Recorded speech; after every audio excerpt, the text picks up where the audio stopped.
ओम श्री गणेशाय नमः। श्री गणपत्य सर्वशेषम। हरि ओम। नमस्ते गणपतये। त्वमेव प्रत्यक्षं तत्त्वमसि। त्वमेव केवलं कर्तासि। त्वमेव केवलं धर्तासि। त्वमेव केवलं हर्तासि। त्वमेव सर्वं खल्विदं ब्रह्मासि। त्वं साक्षादात्मासि नित्यं। रीतं वच्मि सत्यं वच्मि। अब त्वं माम् अववक्तारम् अवश्रोतारम् अवदातारम् अवधातारम् अवानुचारम् अवशिष्यम् अवपश्चादात अवपुरस्ताद अच्युत्रादात अदक्षिणादात अच्युर्ध्रादात अवाधरादात सर्वतो मां पाहि पाहि समन्दात। त्वं वाङ्मयस्त्वं चिन्मयः त्वमानन्दमयस्त्वं ब्रह्ममयः त्वं सच्चिदानन्दादित्योऽसि त्वं प्रत्यक्षं ब्रह्मासि त्वं ज्ञानमयो विज्ञानमयोऽसि। सर्वं जगदं तत्त्वो जायते सर्वं जगदं तत्तिष्ठते सर्वं जगदं लयमेष्यते सर्वं जगदं प्रत्येते। त्वं भूमिरापो नलो नलो नभः त्वं चत्वारि वाक्पदानि त्वं गुणत्रयातीतः त्वं कालत्रयातीतः त्वं देहत्रयातीतः त्वं मूलधारस्थितोऽसि नित्यं त्वं शक्तित्रयात्मकः त्वां योगिनो ध्यायन्ति नित्यं।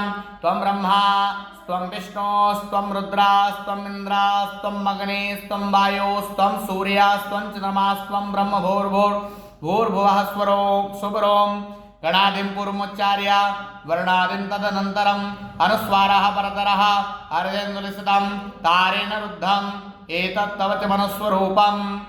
गकारः पूर्वरूपम् अकारो मध्यमरूपम् अनुस्वाराश्चान्तिरूपम् बिन्दुरुत्तररूपम् नादासन्धानम् संहितासन्धिः सैषा गणेशविद्या गणऋषिः नित्यगायत्री छन्दः श्रीमहागणपतिर्देवता। ओं गं गणपतये नमः। एकदन्ताय विद्महे वक्रतुण्डाय धीमहि तन्नो दन्ते प्रचोदयात्। एकदन्तं चतुर्हस्तं पाशमस्कुशधारिणम् अभयं वरदं हस्तैर्बिभ्राणं मूषकध्वजं रक्तं लम्बोदरं शूर्पाकर्णकं रक्तवाससं रक्तगन्धानुलिप्ताङ्गं रक्तपुष्पैः पूजितं भक्तानुकम्पितं देवं जगत्कारयमुच्चितम् आविर्भूतं च सृष्टयाद्यौ प्रकृतिः पुरुषात् परम् एवं ध्यायते यो नित्यं स योगी योगिनां वरः। नमो व्रातपतये नमो गणपतये नमः प्रमदपतये नमस्तेस्तु लंबोदराय एकदन्ताय विघ्नविनाशिने शिवसुताय श्रीवरदमूर्तये नमो नमः। मंगलमूर्तये नमो नमः।